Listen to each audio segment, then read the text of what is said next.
Хабиб Нурмагомедов против Тони Фергюсона. Это один из самых ожидаемых боев не просто года, а, наверное, почти что один из самых ожидаемых в истории. Потому что, если посмотреть со стороны, поединок выглядит нереально крутым. Два бойца, которые являются лучшими в категории, сойдутся вместе в клетке и решат, кто из них лучше. Я хотел бы подогреть еще больше интерес к этому бою, перечислив некоторые факты, которые вы, может, и знали, но я хотел бы их раскрыть поподробнее. Дорогие друзья, вы находитесь на канале The Striker MMA, и в следующем видео мы рассмотрим 5 фактов о поединке Фергюсона и Хабиба, о которых вы должны знать. Ну что же, погнали!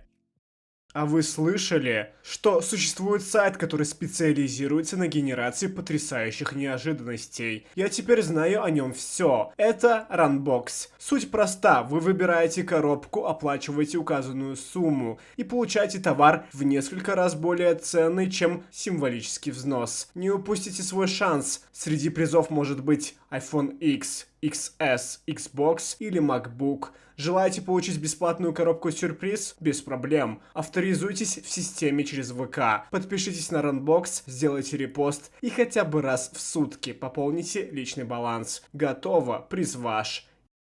Итак, на старт. Внимание. Runbox.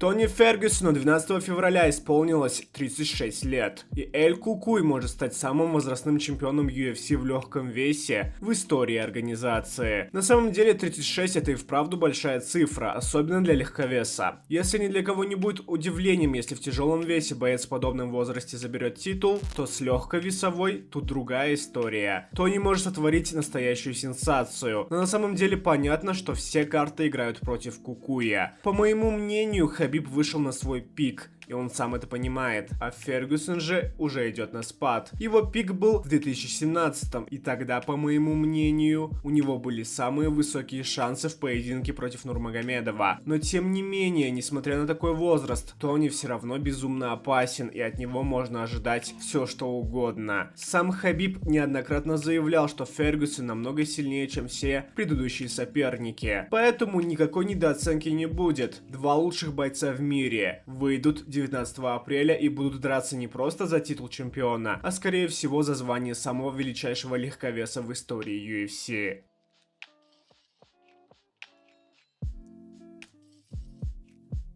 Скорее всего, вы это знаете, но я повторюсь. Поединок между Тони Фергюсоном и Хабибом Нурмагомедовым срывался чертовых 4 раза. Не помню, когда такое вообще было в UFC, но, блин, это уже 5-я попытка организации этого боя. И, скорее всего, последняя. В первый раз Хабиб и Тони должны были драться в декабре 2015 на финале шоу TUF. Но Нурмагомедов получил травму и выбыл из данного турнира. И на замену для Эль Кукуя вышел бразилец Эдсон Барбоза. После победы над Барбозой Тони вновь предложили подраться с Хабибом, и их бой был назначен уже на апрель 2016.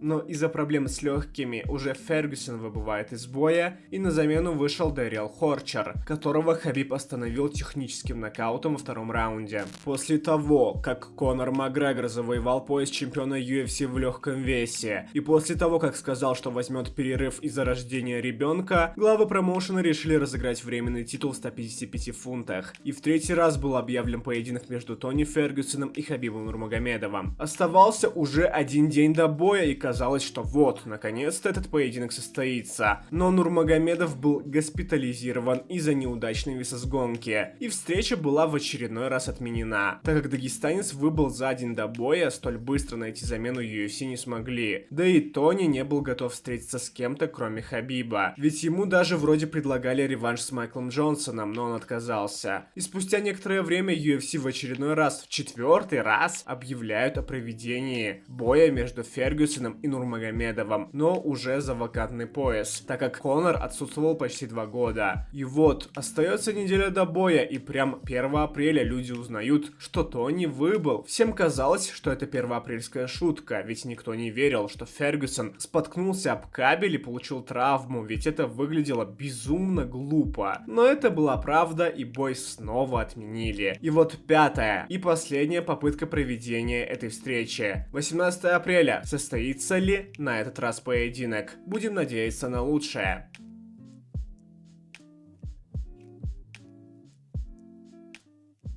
Хабиб Нурмагомедов в данный момент идет на серии из 28 побед подряд, 12 побед подряд в UFC. Также Хабиб в данный момент является чемпионом UFC в легкой весовой категории с 2 активными защитами титула. Завоевал Нурмагомедов свой пояс в бою против Элая Квинты в апреле 2018-го, победив американца единогласным решением судей. В октябре того же года он провел первую защиту титула против бывшего чемпиона ирландца Конора Макгрегора. Дагестанец принудил суперзвезду UFC к сдаче в 4-м раунде и тем самым в первый раз успешно защитил титул. Следующий тайтл дефенс состоялся почти через год, в сентябре 2019 года. На этот раз противником Нурмагомедова стал временный чемпион легкой весовой категории Дастин Порье. Хабиб также принудил к сдаче бриллианта, но уже не в 4-м, а в 3-м раунде, и тем самым защитил свой пояс во второй раз, также попутно став первым человеком, который заставил Порье постучать.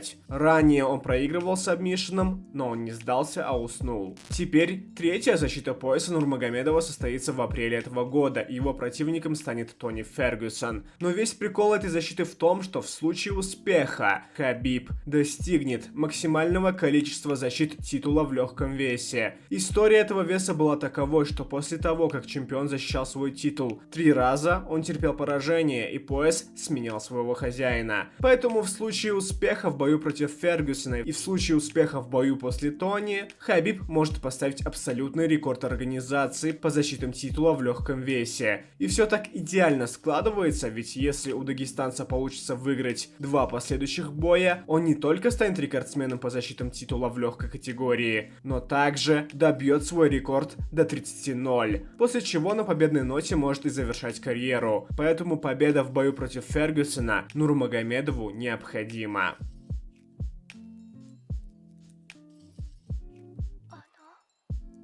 Несмотря на то, что у обоих бойцов достаточно большое количество боев в промоушене, да и вообще в карьере, они никогда не встречались со схожими оппонентами по стилю. Да, Тони Фергюсон дрался с Кевином Ли, стиль которого может и напоминает стиль Хабиба, но все же Ли отличается от Нурмагомедова. Дагестанец — это настоящая машина, которая, когда переводит противника в партер, не отпустит его до конца боя и будет искать финиш в этом положении. И весь прикол в том, что в отличие от уроженца Детройда, Хабиб особо и не уставал в своих боях. Возможно, где-то слегка, но чтобы была явная усталость, ни разу. Нурмагомедов — высококлассный грэплер, который с боя к бою подтягивает свои слабые стороны, а точнее он становится более искусен в ударке. И мы видели примеры его прогресса. Абдулманап Нурмагомедов неоднократно говорил, что они готовы зарубиться с Фергюсоном в начальных раундах и надеются уронить его в размене. Поэтому интересно, как будут обстоять дела в их поединке.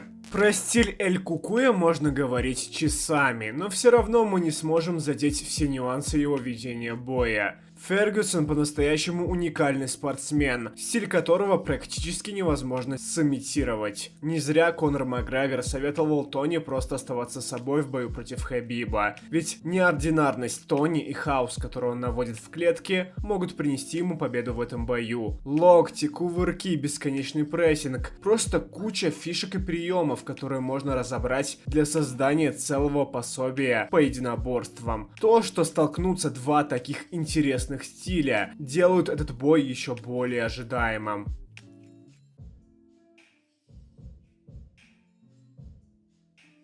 Оба бойца, и Хабиб Нурмагомедов, и Тони Фергюсон, идут на серии из 12 побед подряд. Никогда в истории UFC не было, чтобы бойцы, имевшие такое большое количество побед к ряду именно в UFC, встречаются в клетке. Это в очередной раз доказывает, что этот поединок один из величайших в истории смешанных боевых единоборств. И настоящий фанат ММА обязательно должен его посмотреть. Хабиб проехался катком по каждому своему противнику в UFC, и за его пределами. Дагестанец имеет общую победную серию из 28 побед, и Нурмагомедов не отдал практически ни одного раунда в своей карьере, кроме третьего в бою с Конором. Тони Фергюсон также идет на победной серии из 12 к ряду, но в отличие от Хабиба он все-таки проигрывал в UFC, причем он проиграл бойцу, которого позже Нурмагомедов выиграл, но это уже другая история. Единственное поражение Фергюсона в сильнейшей лиге мира приходится на 5 мая 2012 года В тот вечер он уступил единогласным решением судей американцу Майклу Джонсону, но во время этого боя Тони сломал руку и достоял до конца, поэтому невозможно не уважать его за это. На самом деле, если серьезно думать об этом поединке, даже не верится, что он и вправду может произойти, ведь этот бой выглядит как настоящий подарок всем фанатам ММА. 12 побед подряд против 12. И весь прикол в том, что у кого-то все-таки прервется этот винстрик 18 апреля. И очень интересно узнать, у кого же. Этот бой безумно конкурентен и интересен, поэтому не с терпением ждем его. Ну что ж, дорогие друзья, а на этом наш ролик заканчивается. Если он вам понравился, то, пожалуйста, подпишитесь на канал и поставьте лайк под этим видео. И не забывайте нажимать на колокольчик, чтобы не пропускать новые видео. А с вами был Пол, и вы были на канале The Striker MMA. До скорых встреч, дорогие друзья. Увидимся в следующих видео.